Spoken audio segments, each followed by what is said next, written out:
옆 사람과 한번 인사하겠습니다. 무슨 맛이 날까요? 우리나라 고유의 첫날을 맞이하는 설날입니다. 이런 설날의 감격과 은혜가 여러분 가운데 함께 하시길 안녕으로 인사합니다. 설, 우리나라의 첫 해가 시작되는 하루입니다. 우리 고유의 절기이기에 이날만큼은 가족들이 한자리로 모입니다. 그래서 그동안 살아온 이야기를 나누며 함께 떡국을 먹죠. 떡국을 먹으면서 나이도 들고 체중도 들고 그리고 또 우리가 살아가는 이야기들이 늘어갑니다.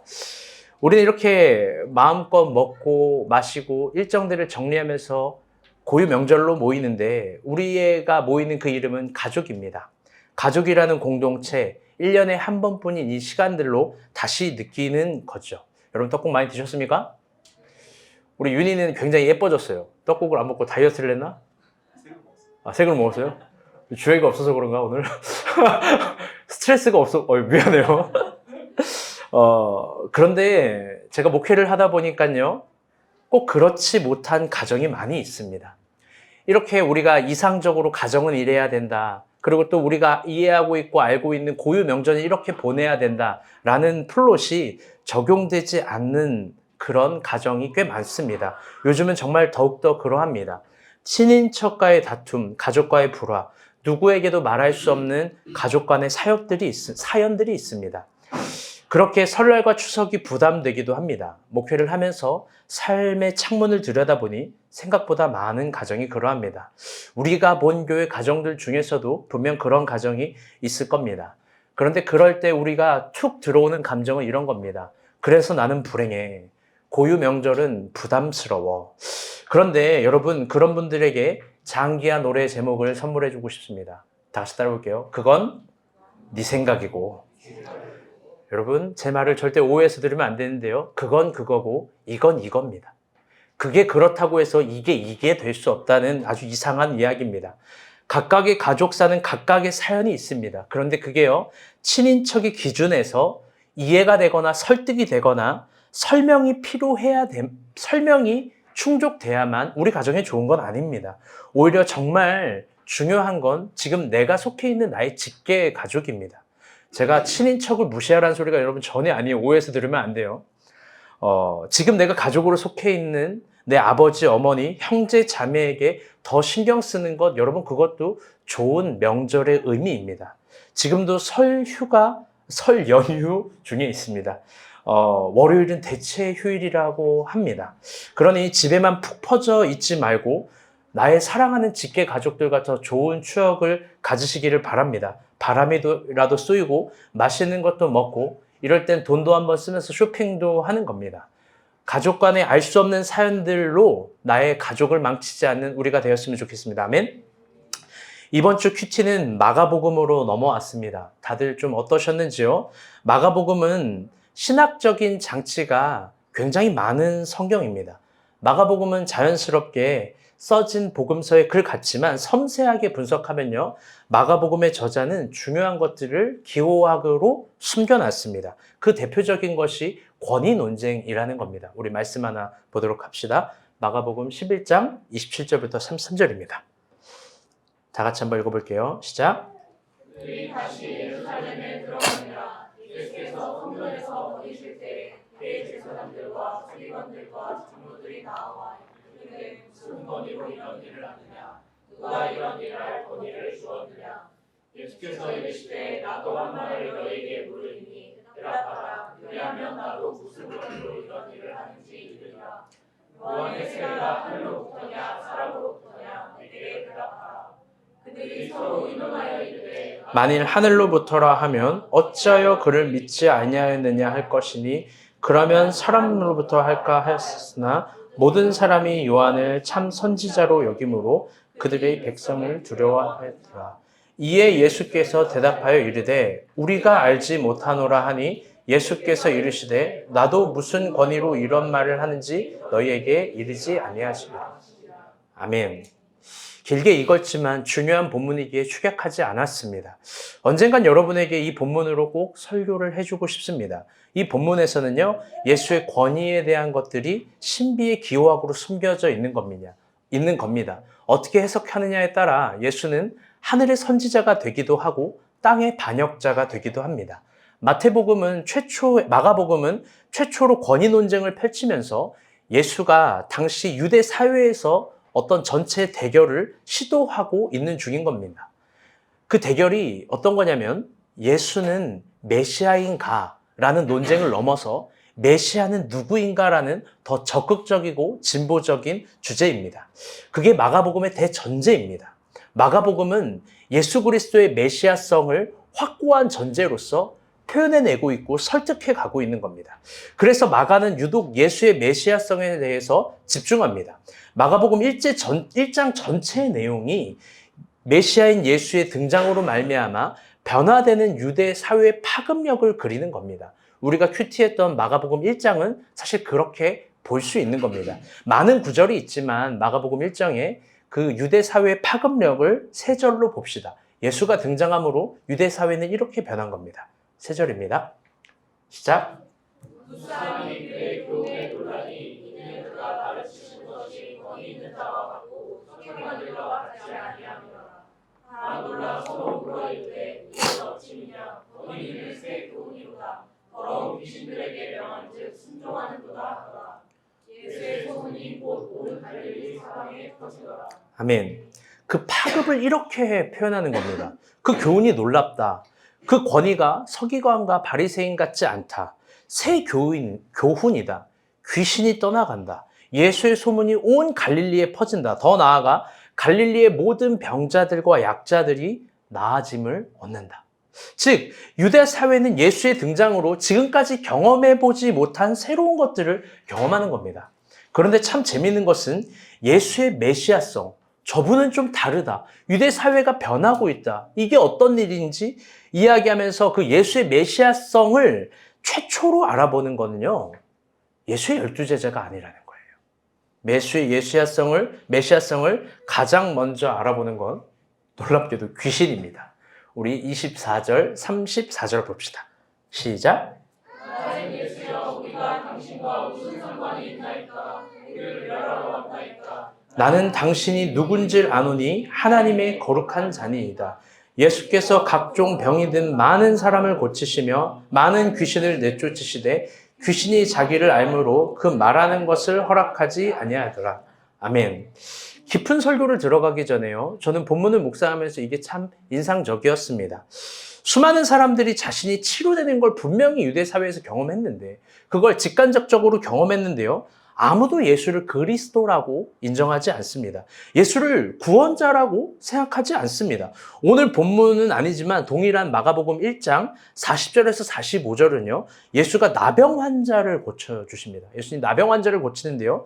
그 부분이 정말 인상적입니다. 그 이유는 당시 유대 사회에서 나병 환자는 어떤 누구도 고쳐낼 수 없는 병이었습니다. 그냥 격리하는 겁니다. 스스로 치유되는 것들이 어떤 방법이고 보편적인 방편이었는데 예수가 등장함으로 말미암아 그 불치병들, 해결될 수 없는 병이 확연히 해결이 되는 겁니다. 마가복음을 조금 섬세하게 보게 되면 이 나병 환자를 고치고 나면서부터 예수님을 수많은 사람들이 따라오는 겁니다. 나병 환자를 치료한 사례가 없으니까 이거 정말 놀라운 마가복음의 기적입니다. 그런데요, 그럼에도 불구하고 당시의 사람들은요, 예수를 그리스도로 따르지 않습니다. 예수를 뭐로 따르냐? 다시 따라볼게요. 치료자. 그냥 의사, 치료자 정도로 따르는 거예요. 뭐 그럴 수도 있습니다. 그런데 정확하게 표현하면 또 이렇게도 될 것 같습니다.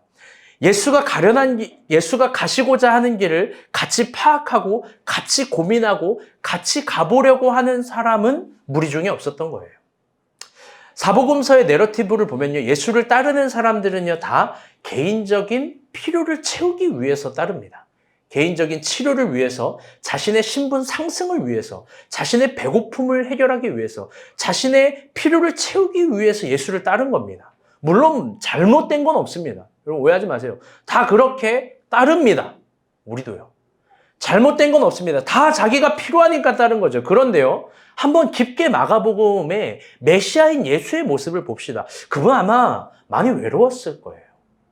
아무도 예수가 가고자 하는 길을 같이 따라간 사람이 없고, 제자들도 십자가 지기 전쯤에 분리하니까 자기도 이러다가 죽을 수도 있다고 생각하니까 당신 어디 가십니까를 되묻는 정도였습니다. 예수가 가는 길을 묻는 사람이 없던 겁니다. 우리가 성경을 보면 사실 조금 섬세하게 바라봐야 될 부분이 있습니다. 오늘 그 부분도 한번 살펴볼 텐데요. 예수님이 사람을 치료하는 장면입니다. 여러분은 예수님이 사람을 어떻게 치료하셨을 것 같나요? 오늘 보면 마가복음 1장만 해도요, 굉장히 엽기적인 구절이 있습니다. 이건 정말 엽기적인 구절이에요. 우리 4절만 봅시다. 이것도 많은 절이 있는데요. 1장에 4절만 봅시다. 시작.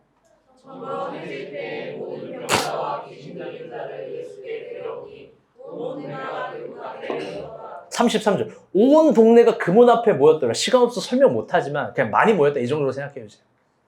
37절. 45절 빨간색 글씨만 읽어주세요. 시작. 오직 각각 한적한 곳에 계셨으나 사방에서 사람들이 그에게로 나아오더라. 수많은 사람들이 예수를 지금 쫓습니다. 성경대로 표현하면 온 동네가 지금 예수를 만나려고 합니다. 여러분이 전능한 능력이 있는 예수라면 사람을 어떻게 치료할 거예요? 지금 여기도 의사가 있지만 이렇게 전능한 능력이 있다면 사람을 어떻게 치료해야 되는 거예요? 이렇게 치료해야 되는 거 아닙니까? 너희들 다 지금 병이 있지? 다 있어봐. 치료된다! 빡! 내 능력 쫙! 막 이래가지고 막 이렇게 다 치료돼야 되는 거 아니에요? 온 동네가 따르면은? 아니면 뭐 이렇게 해야 되는 거 아닐까요? 일자로 지금부터 일렬로 나이별로 쭉 줄 쓴 다음에 한 번에 치료 간다! 샥! 빡! 막 이런 거 있잖아요. 막 이렇게 하다가 쓰러지기도 하고 막 다 이렇게 좀 치료가 돼야 되는 거 아닌가?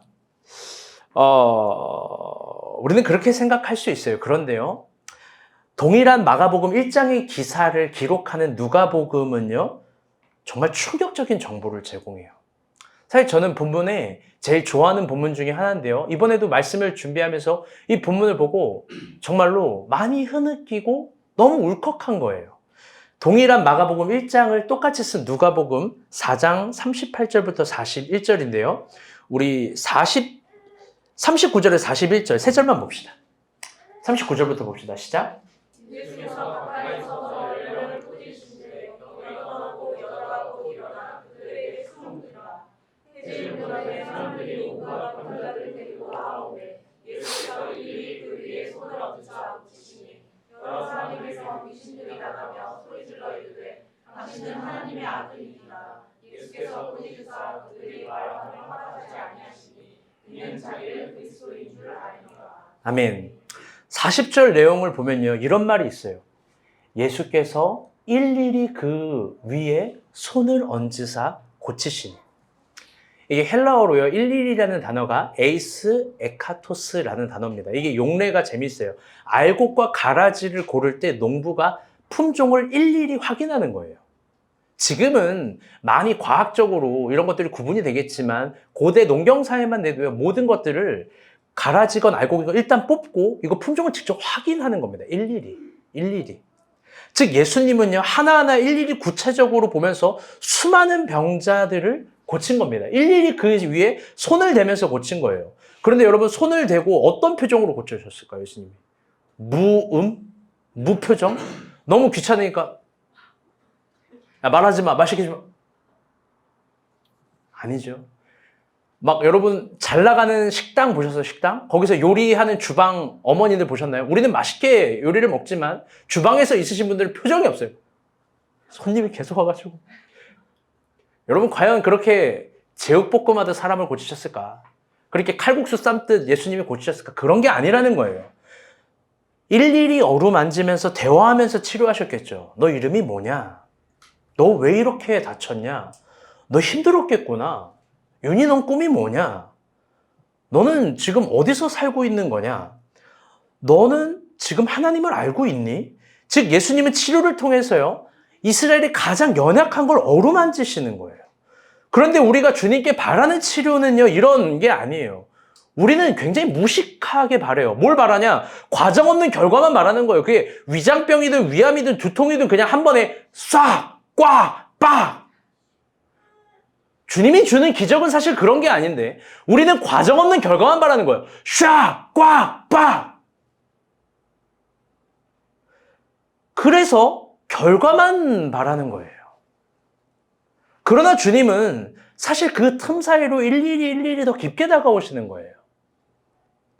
그런데 오늘 한 단계 더 깊게 나아가 봅시다. 만약 이 시대에 우리가 살았다면, 만약 우리가 이 시대에 예수와 동일한 시대에 있었다면 여러분 예수를 좋아할까요? 안 좋아할까요?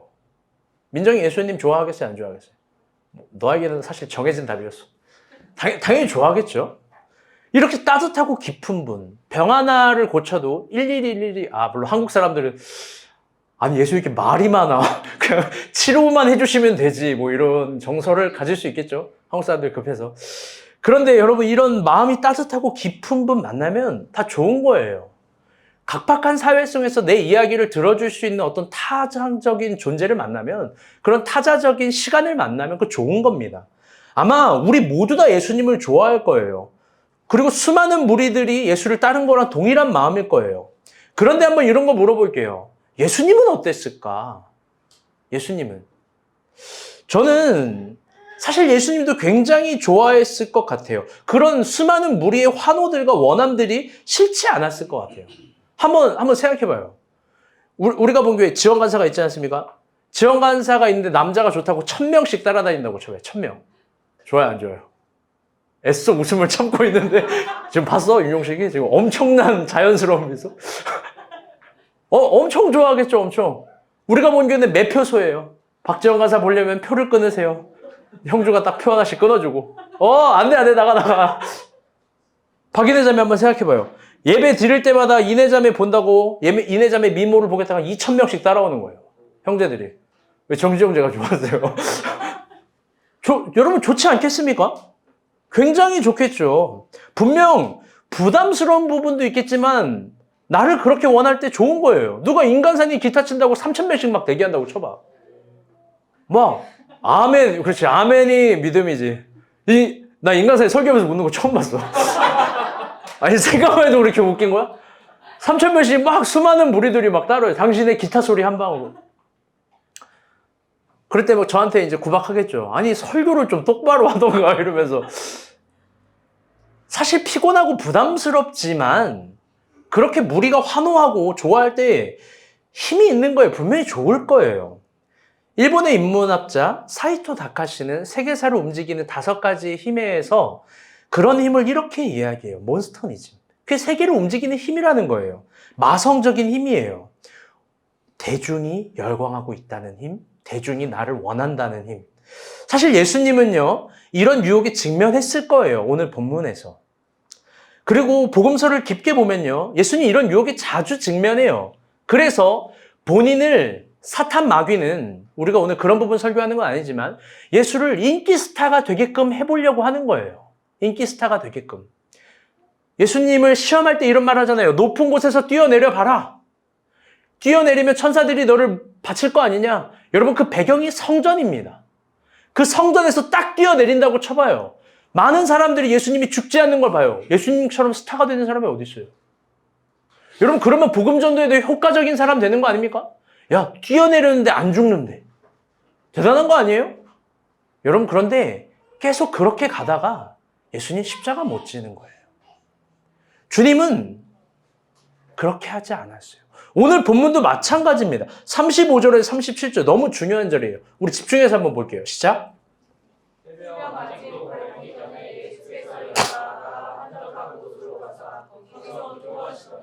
시몬과 그와 함께 있는 자들이 예수의 뒤를 따라가 만나서 이르되 모든 사람이 주를 찾나이까. 아멘. 참 감동적인 말씀이에요. 전날에 베드로의 장모를 고쳐주시고 수많은 병자들을 고쳐주시면서 참 피곤하셨을 거예요. 근데 아침 늦잠을 자지 않아요. 우리라면요, 어떻게 해요? 으르렁, 드르렁, 그르렁, 아르릉 소리 내면서 막 자죠. 그런데 예수님 그러지 않고 새벽에 일찍 일어나서 기도를 하십니다. 그런데 제자들이 그 기도 끝에 보고를 하는 거예요. 주님, 기도 끝에 이러는 거예요. 지금도 모든 사람들이 예수님을 찾습니다. 한번 상상해봐요. 여러분 피곤하지만 좋지 않겠습니까? 피곤하지만 좋지 않을까요? 제가 예전에는요, 설경을 읽을 때요, 문학적 상상을 해보자 이렇게 얘기를 했어요. 그런데 제가 예전에도 그런 말을 했을 거예요. 성경은 그렇게 보지 말고 이제는 이렇게 얘기해요. 성경을 읽을 때 이 넷플릭스적 상상을 해보자, 유튜브적 상상을 해보자라고 가르쳐요. 왜? 그게 성경을 읽을 때 더 도움이 되니까요. 여러분 유튜브적 상상을 해봐요. 오늘 본문은 아마 이런 상상을 해보면 좋을 것 같아요. 이 찌양의 먹방 라방 아니면 백종원 선생님의 솔루션 라방이 있는 거라고 생각해봐요. 수많은 무리들이 따라요. 그리고 그런 상상으로 한번 본문을 읽어봐요. 유튜브 라이브입니다. 라방이에요. 지금 1번 카메라는요, 예수님이 기도하는 장면을 찍어요. 막 이렇게 찍어요. 그리고 2번 카메라는 수많은 관중들이 뒤에 있는 걸 찍는 거예요. 지원자매 상상이 잘 가죠? 전문이니까. 그러면서 장소는 명동이나 홍대입니다. 그때 유튜버는 어떤 표정을 해요? 가장 놀란 표정으로, 가장 수줍은 미소로 이렇게 얘기하는 거예요. 손 흔들면서. 어머, 이렇게 많은 사람들이 왔네. 난 진짜 몰랐는데 이렇게 많은 사람들이 왔어요. 찌양은 항상 수줍어요. 항상 수줍어. 그런 표정으로 지금 막 수많은 무리들이 따르는 거예요. 그리고 수줍은 미소를 잃지 않고 미소를 잊지 않고 예수님은 일일이 사람들을 다 치료해 주는 거예요. 여러분 굉장히 놀라운 장면 아닙니까? 여러분 이거 행복한 거 아니에요? 당시 갈릴리 핵인싸잖아요, 예수님이. 만약 예수님이 인스타 했으면 이렇게 했겠죠. 샵 나를 보러 온 관중들. 샵 나는 갈릴리 핵인싸. 샵 장사의 신 말고 난 치유의 신. 샵 나는 움직이는 세브란스. 뭐 이런 거 하지 않겠습니까? 여러분 근데요, 관중의 환호는 몬스터니즘이에요. 거기에 마성이 있어요. 관중들이 박수를 치고 환호를 하면 그거 외면하기 힘들어요. 무엇보다 기도를 했는데 그 기도의 값으로 수많은 사람들이 자기를 따른대요. 그거 어마어마한 힘이잖아요. 그런데 예수님 라방을 찍은 게 아니에요. 베드로한테 야 카메라 꺼. 나 거기 안 갈 거야. 에? 방송 스케줄 다 잡혔는데요? 나 안 가. 야 거기가 내가 있는 곳이 아니야. 예수님 외면하고 심지어 거절합니다. 그리고 이런 말을 해요. 이게 명문장이에요. 38절 말씀 봅시다. 시작. 이 시대에 우리가 다른 가까운 마을로 가자. 거기서도 전도하리니 내가 이를 위하여 왔노라 하시고. 아멘. 여러분 예수님이 어떻게 이렇게 거절할 수 있었을까? 여러분 예수님이 어떻게 이렇게 단호할 수 있었을까? 수많은 무리의 환호들은 분명히 달콤한 건데 그걸 어떻게 거절할 수 있었을까? 그건 여러 가지로 생각해 볼 수 있지만 먼저 제일 깊게 생각해야 될 건 예수의 기도를 보면서 생각해 볼 수 있는 겁니다. 우리 35절 말씀 다시 한번 보겠습니다. 시작. 새벽 아직도 밝기 전에 예수께서 일어나다가 한적한 곳으로 가사 거기서 기도하시더니. 아마 예수님은요 많이 피곤했을 겁니다. 전날에 당일에 말할 수 없는 피곤함들이 있겠죠. 근데 그 예수가 기도하는 장소가요, 집중해주세요, 상당히 인상적이에요. 바로 한적한 곳이래요. 이게 헬라어로요 에레몬 토폰이라는 단어인데요, 그냥 직역하면요 사람이 안 보이는 토폰, 장소라는 거예요. 사람이 없는 에레몬하는 토폰. 그런데 이게 성서학자들이 이 장소를 추정하지만 이게 이렇다 할 답을 주진 못해요. 그렇기 때문에 그냥 빈 들로만 해석하는 거예요. 의역이 되는 거죠. 그런데 아마 당시에도 바리새인들은요 전혀 다른 형태의, 근데 성서학자들이 주장하는 건 이 본문이 당시의 바리새인들과 전혀 다른 기도의 모습을 가지고 있는 예수님을 표현하는 거예요. 당시 바리새인들은 어디서 기도했냐? 폴리스토폰이에요. 어디예요? 도시, 광장. 그들은 거기서 기도한 거예요. 광장의 환호를 위해서 준비하고 기도했던 거예요. 근데 예수님 빈들이에요. 오늘은 조금 더 깊은 질문을 해봅시다. 여러분 이 빈들에서 예수님은 무슨 기도를 했을까요? 이 빈들로 나가서 여러분 도대체 무슨 기도를 했을까요? 물론 성서는 침묵하고 있기 때문에 그 정보를 알 수 없지만 추정해 볼 수 있는 건 있어요. 그건 예수님이 기도하고 나서 그분이 하신 대화, 그분의 행동, 그분의 결정을 보면 알 수 있는 거예요. 우리 또 한 번 봅시다. 36절부터 38절인데요. 이거 너무 중요해서 천천히 한 번 더 볼게요. 시작. 시몬과 및 그와 함께 있는 자들이 예수의 길을 따라가 만나서 이르되 모든 사람이 주를 찾나이다. 이 시대에 우리가 다른 가까운 마을로 가자. 거기서도 전도하리니 내가 이를 위하여 왔노라 하시고. 아멘. 예수님이 무슨 기도를 했는지는 정확히 알 수 없지만 우리가 추정할 수밖에 없지만 그분은 기도 이후에 무리의 환호를 거절합니다. 몬스터니즘을 파괴해요. 그리고 다른 마을로 이동해요.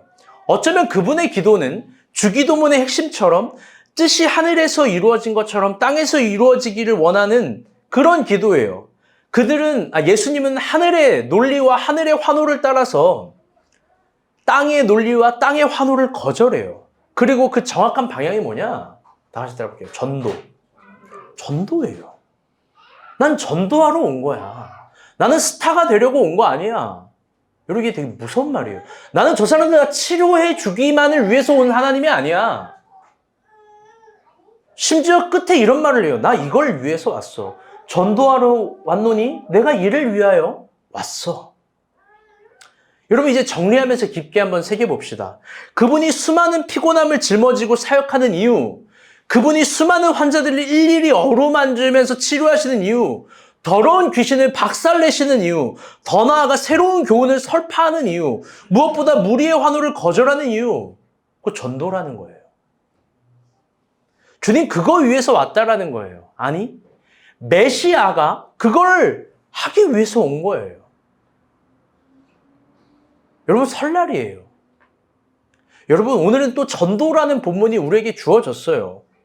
저도 너무 생뚱맞아서 이게 주일 본문을 또 피하고 싶더라고요. 그런데 본문을 따라가 봤습니다. 여러분, 전도가 뭘까요? 오늘 이게 우리에게 필요한 말씀인가 봐요.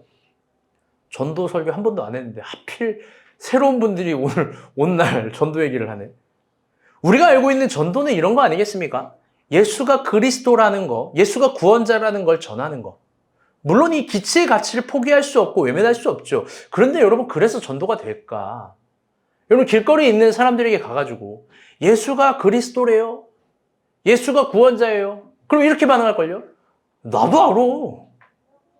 그 뭐 특별한 거라고 지하철만 가도 알아. 이렇게 전도가 될까? 저는 다시 유튜브적 상상, 넷플릭스적 상상을 하면서 그분이 전하는 전도의 의미에 대해서 우리가 한번 생각해 봤으면 좋겠어요. 여러분, 이런 거 아닐까요? 예수님이 하려고 하는 전도의 의미, 여러분, 의미를 형상하는 것 뿐이에요. 상상으로. 잘 들어봐요. 얘들아, 다 일로 와봐. 다 일로 와봐. 여기에 제2마탱집이 있어. 제가 요구를 할 수 없으니까. 제2마탱집이 있어. 여기는 정말 특별한 맛집이야. 니네가 먹어본 거랑 정말 다른 맛이야. 이 밥을 먹으면 부서진 육신도, 귀신 들릴 것 같은 정신병도 다 일어날 수 있어. 이거는 정말 특별한 맛이야. 너네가 지금까지 먹었던 맛은 잊어. 이 맛 새로운 맛이야. 여러분, 이런 식당 가본 적 있어요? 없어요? 없어요? 여러분, 유튜브에서 이런 거 보셨어요? 인테리어 전문가. 인테리어 전문가들이 한 번 딱 오면 이렇게 되잖아요. 귀신 들린 것 같은 왕국 같은 집도 막 신혼부부들 들어가면서 따다따다따. 와, 어떻게 집이 이렇게 변하지? 와, 어떻게 이렇게 변하지? 여러분, 그런데 예수님이 알려주고자 한 거 이런 거 아닐까요? 내가 가면 새로운 공간과 시간으로 변할 수 있는 거야. 그 맛집으로 초대해요. 예수님이 근데 이렇게 얘기하는 거 아니에요? 내가 사실 미슐랭 5스타 셰프야. 내가 요리하면 같은 재료라도 달라. 너네가 먹었던 똑같은 재료라도 내가 요리하면 다른 거야. 새로운 공간과 시간이 있어. 오늘 요리 얘기를 많이 하는데 희한하네요. 여러분, 중국 음식 좋아해요? 저는 좋아해요. 그리고 종종 먹어요. 어릴 때부터 먹었던 음식이, 지금도 좋아하는 음식이 어릴 때부터 지금까지 이 짜장면, 짬뽕, 탕수육이에요. 이런 거 뭐 자주 먹습니다. 근데 사실 중국 음식이라는 게 참 보편적이에요. 그래서요, 이 특별한 맛을 낼 수가 없어요. 그렇지 않나요? 이 음식이 특별한 맛이 없어요. 그런데요, 제가 군산에서 사역하면서 정말 특별하고 놀라운 광경을 봤어요. 깜짝 놀랐어요. 복성로라는 짬뽕집이 있어요. 오늘 설교 제목이 복성로인데 이 짬뽕집이에요. 제가 여기 가는데요, 사람이요, 중국 음식 짬뽕을 먹겠다고 100명씩 줄을 서요. 이게 과다한 표현이 아니에요. 그 옆에 가면요, 복성로는 짬뽕을 팔고 옆에 가면 지린성이라는 또 중국집이 있어요. 거긴 짜장면을 팔아요. 근데 거기도 한 100명 서 있는 거예요.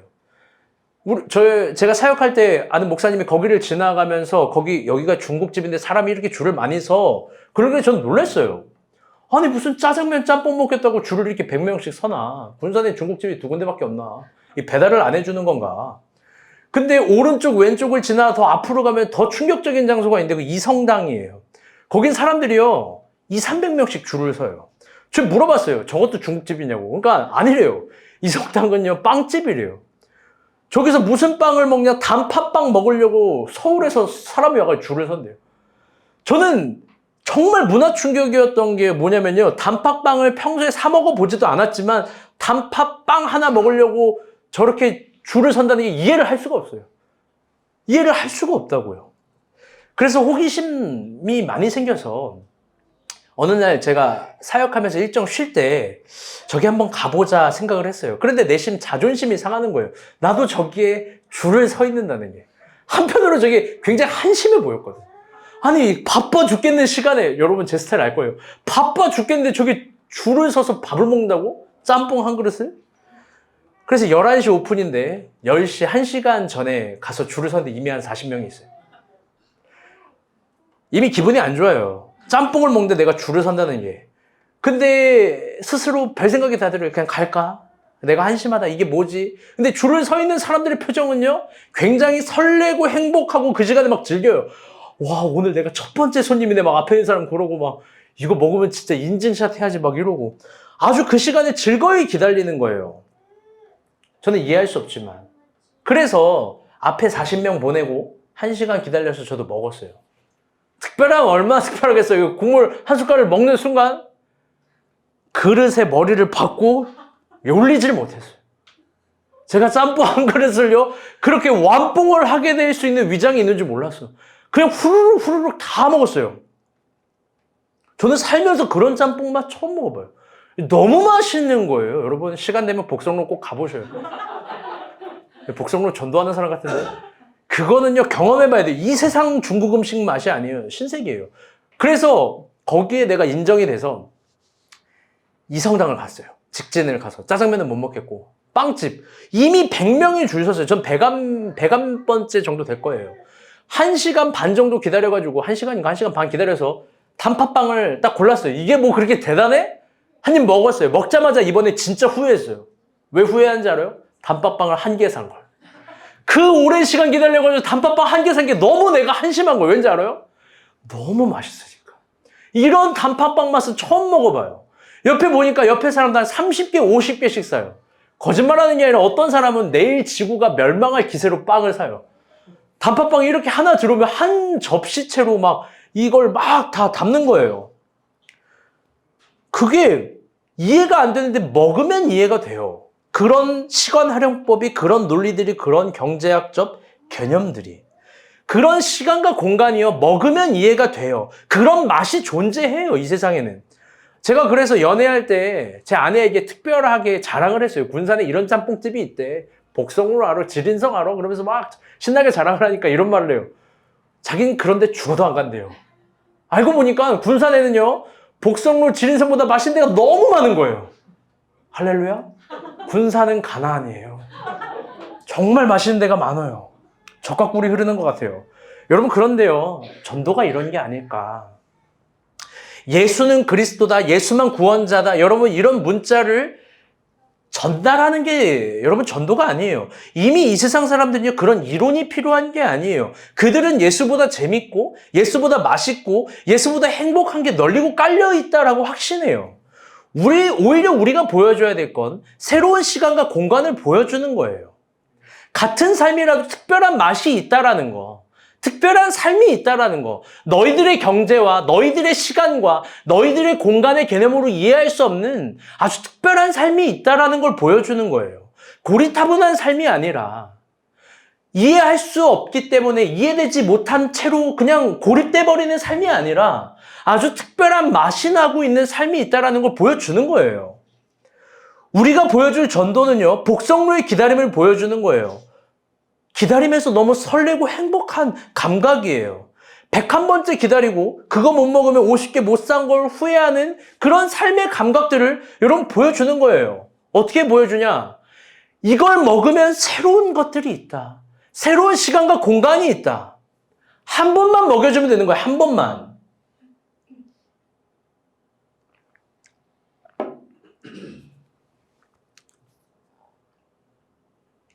전도는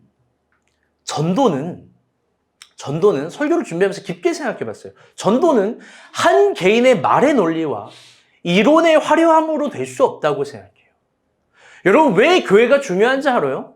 여러분, 왜 교회가 중요하냐? 전도는 말의 굴복으로 가능한 게 아니라 교회가 중요한 이유는 이 공간과 이 시간에 있는 사람들이 굉장히 특별한 삶의 의미를 부여하고 있다는 걸 보여주는 거예요. 여기에는 힘이 있고 여기엔 특별함이 있다는 걸 교회가 보여줘야 되는 거예요. 우리가 할 일은 교회로의 인도예요. 전도는 교회가 할 거예요. 사실 한번 진지하게 물어보고 싶어요. 우리가 본 교회 성도들은 전도합니까? 사실 불편한 진실이에요. 우리는 이런 모순적인 부분들이 있어요. 오늘 들어야 될 애들은 다 시골 가서 안 오고, 오늘 왜 이렇게 많이 안 와가지고, 들어야 될 사람들은 안 오시고, 우린 모순적이 있어요. 그건 뭐냐? 다 우리 교회를 좋아한대요. 우리 교회가 특별하대요. 너무 감사하대요. 내 삶에 이런 의미들을 이루어서. 그런데 이기적인 부분이 한편으로 있어요. 그건 전도를 안 해요. 자기만 이 공동체에 와서, 이런 표현 정말 죄송하지만, 이런 설교와 이런 찬양과 이런 공동체성을 즐기려고만 해요. 자기만 누리려고 해요. 다들 말에 모순이 있는 게 우리가 본 교회가 부흥되기를 바란대요. 그런데 전도는 안 해요. 다들 마음 한켠에 이런 안정감이 있는 거예요. 아, 늘 새로운 사람이 왔으니까 누군가는 또 전생에 설교 듣고 오겠지. 누군가는 뭐 책을 보고 오겠지. 어떤 매체를 통해서 오겠지. 1년에 그렇게 몇십 명씩 오니까 그렇게 나는 상관 안 해도 되겠지. 여러분, 그런데요, 그게 편한 마음일 수 있지만 주님과 상관없는 마음이에요. 적어도 주님은 전도를 위해서 여기 왔다는 거예요. 여러분, 윤희가 여기 앉아있는 게 기적 아니겠습니까? 여러분, 윤희가 수련회에 갔다는 게 참 기적이에요. 난 사실 걱정했어요. 제가 수련회 가서 다시는 교회를 안 올까봐. 넌 기적의 주인공이에요. 사실 우리가 본 교회에서 제일 전도를 잘하는 친구들이 있어요. 누구냐? 다 연애하는 것들이에요. 연애하는 분들은 주구장창 연인들과 싸워서 피 흘리기까지 싸우면서 이곳에 앉히려고 해요. 그들에게 정말 박수를 보내고 싶어요. 위충한 박수를 보내고 싶어요. 또 뭐 많죠. 여러분, 주영이가 왔어요. 와, 여러분 대단한 자매님 아니십니까? 정말 지금까지 윤희 얘기했는데 주영이에게도 박수를 보내고 싶죠. 또 다른 커플들 안 와가지고 참 아쉬운데, 여러분, 적어도 나 혼자만 이 성당 빵 먹고 복성루를 먹으려는 마음, 여러분, 그게 전도가 아니에요. 여러분, 그리스도인의 한켠의 부담은 전도를 갖고 있어야 돼요. 그건 새로운 삶이 있다라는 걸 보여주는 거예요. 근데 그 보여주는 건 교회를 통해서밖에 못 보여주는 거예요. 혼자는 아무도 못해요. 혼자는 다 연기할 수밖에 없는 거예요. 내가 행복한 척, 좋은 척, 감사한 척. 연기로 하면 주영이를 이길 수가 없어요. 여러분, 그렇기 때문에 연기로 승부하는 것이 아니라 우리가 진짜로 승부를 봐야 될 건 이 교회의 아름다운 교회 공동체성을 보여주는 거예요. 새로운 삶의 논리들이 있다라는 것. 진지한 마음으로 거기에 에너지를 써보는 거예요. 그럼 어떻게 데리고 오냐? 저는 방법 몰라요. 그걸 제시한 적도 없고 주님도 얘기하지 않아요. 단 성령께서 그 앞에서 말할 지혜를 주실 거예요. 새로운 시간과 새로운 공간에 대한 초대. 우리가 본 교회 참 좋은 교회다. 여기엔 공동체성이 있다. 너의 슬픔을 같이 아파해주고 기뻐해줄 단체가 있다. 인생의 문제는 혼자가 아니다. 힘이 있다. 한 개밖에 없는 인생 속에서 새로운 삶의 모양이 있다. 도전이 있다. 30대가 끝이 아니라 바라봐야 될 40대가 있고 40대가 끝이 아니라 갈릴리가 아니죠. 여호수아와 갈렙처럼 또 걸어가야 될 인생의 삶의 의미들이 계속해서 탄생하는 공간들이 있다. 새로운 삶의 재료가 있다. 여러분, 우리 교회는 그런 확신이 있습니다. 아멘? 우리 교회는 분명 그런 삶의 방향들이 있어요. 제가 참 그런 의미에서 칭찬해주고 싶은 사람이 언제나 지원 간사예요. 우리 박지원 간사. 왜? 교회를 위해서 모든 인간관계를 다 말살시켰어요. 이거는 말살이라는 표현이 적절해요. 오해하지. 저는 가끔 오해스러워요. 무슨 오해가 스러우냐? 누가 알면 우리 교회 전도하면 알바비 주는 줄 알겠어요. 자기 모든 사회적 인간관계를 이 교회에 다 썼어요. 근데 맨날 울어요. 난 열매가 없어. 수많은 사람들을 다 초대했지만 날 열매가 없어. 그게 지원간사 잘못이 아니라 다 내 잘못이고 우리 교회 잘못이에요. 우리 더 잘합시다. 아멘? 그럼요. 지난번에는 정말 안쓰러운 게 뭐냐면 딱 봐도 알잖아요. 남에게 피해 주기 싫어하는 거. 그렇지 않아요? 근데 손님을 전도하고 있어요. 손님을. 그건 뭇감격이에요. 언제나 이야기하지만 저나 윤용식이나 박목자 같은 사람은 이게 큰 수고로움이 없어요. 우린 그런 사람들이니까. 그런데 그렇지 않은 사람들에게는요, 이게 엄청난 큰 수고로움이에요. 사실 오늘 여기 자리에 없지만 연미도 마찬가지예요. 감동이 있어요. 자기 친구 그 7명의 칠공주들 항상 교회를 전도해요. 요즘엔 형주를 더 믿는 것 같아요. 일단 차에 태우고 오가는 1시간 동안 세뇌 교육을 시키고 오히려 그 칠공주들이 우리 교회 오면서 역으로 저에게 역증거를 해요. 이제 그만했으면 좋겠어요. 이 교회가 좋은 교회인 거 다 알아요. 아니까 그만하세요. 제가 지난번에 정말 감동을 받은 건 임신을 했는데 그 친구 성현인가 그 친구 임신 축하 선물로 교회 오라고 했대요. 여러분 이런 친구 어디 있어요? 여러분 근데 그의 오빠 형주는 정반대예요. 어떤 후배를 전도했는데 교회 안 온다고 하니까 손절해버렸어요. 어떤 모양이든 좋아요. 여러분 건강한 운동성이에요. 전도라는 거. 전 방법 몰라요. 그런 걸 제시하고 싶지도 않아요. 이렇게 하면 전도가 된다. 전도하면 하늘에 면류관이 있다. 뭐 이런 거를 대절로 말하고 싶지 않아요. 단 제가 얘기하고 싶은 건 하나예요. 우리가 본 교회, 이 교회는 우리만의 파라다이스, 우리만의 어떤 스위트룸, 우리만의 룸 서비스가 아니라는 거예요. 이 교회는 실력이 있어요. 우리 교회가 가지고 있는 실력은 복성로 같은 실력이에요. 누구든지 이 짬뽕 한 번 먹으면 반하게 할 수 있는 자신감, 누구든지 이 교회 안에서 깊은 사랑과 태어나는 삶의 의미들을 만나면 또 새롭게 창조되는 어떤 에너지와 힘을 만나면 여기서는 새로운 삶의 의미와 진리들을 만날 수 있다는 자신감, 그게 우리가 갖는 자신감 아닌가요? 저는 진지하게 자신감을 가지고 있어요. 그 오만한 말이 아니라 적어도 저는 제 인생을 여기에 쏟고 있으니까 거기에 부끄러움이 없어요. 제가 늘 이야기하죠. 언제나 제가 기대하는 지점들이 있다고요. 그거는 이렇게 표현하고 싶어요. 다 같이 따라볼게요. 사람 일은 어떻게 될지 모른다. 그럼요. 제가 기대하는 우리가 본 교회 힘은 그런 거예요. 모든 교회들이 그런 간증 갖고 있는 거 아닙니까? 제가 옛날에는 그런 간증을 비웃었고 거부했고 거절했어요. 하나님이 복을 주셔서 제가 이렇게 됐어요. 특히 장로님들이 죄다 18번으로 갖고 있는 간증들. 이렇게 했더니 막 큰 복을 받았다. 여러분 근데 그게 진짜였어요. 제가 사역을 해보니까 그런 놀라운 간증들이 있어요.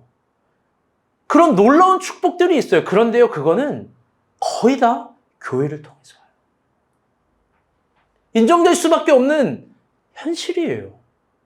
이 말을 오해해서 안 돼요. 아, 전사님 지금 교회에 막 물질 다 갖다 바치고 막 충성하고 막 교회 엄청 사역하고. 여러분, 우리가 본 교회 일주일에 한 번밖에 예배가 없어요. 여러분의 걸 뭘 잡아먹지 않아요.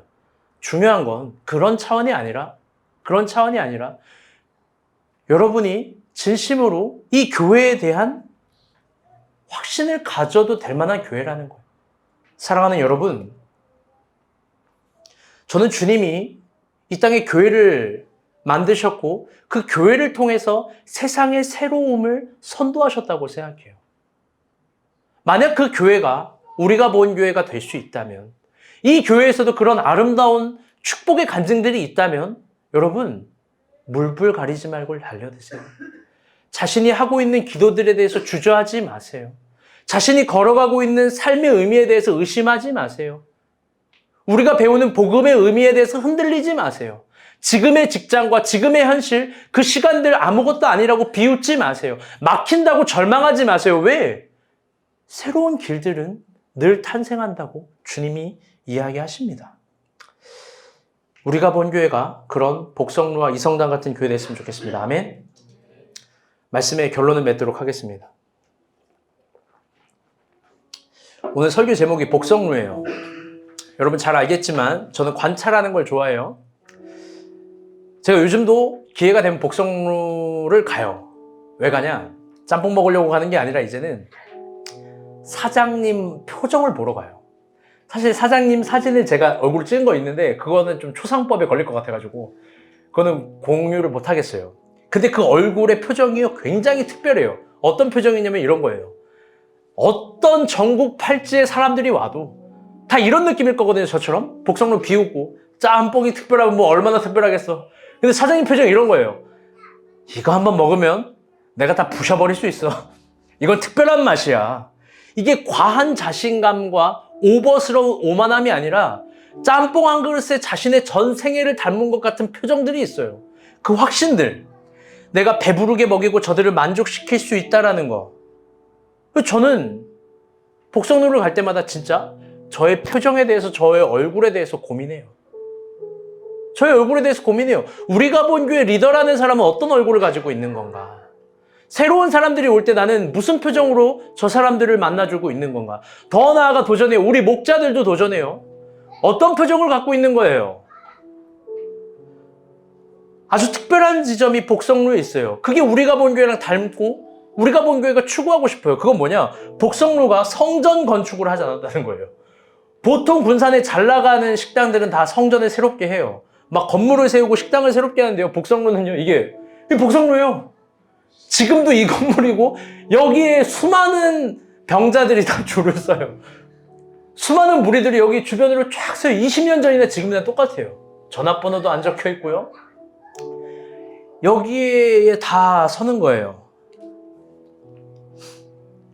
여러분, 저는 우리 교회가 저런 교회가 됐으면 좋겠어요. 낡고 간판 하나 없고 뭐 특별한 거 없지만 우리가 가지고 있는 이 자신감, 여기선 당신이 인정받을 수 있고 당신의 새로운 삶의 의미가 탄생할 수 있고 우리가 배운 복음은 우리 인생을 새롭게 할 수 있다라는 자신감. 우리 얼굴을 고민합시다. 그렇게 세상에 다가가서 전도하는 우리가 됐으면 좋겠습니다. 아멘. 새로운 시간과 공간이 우리에게 있습니다.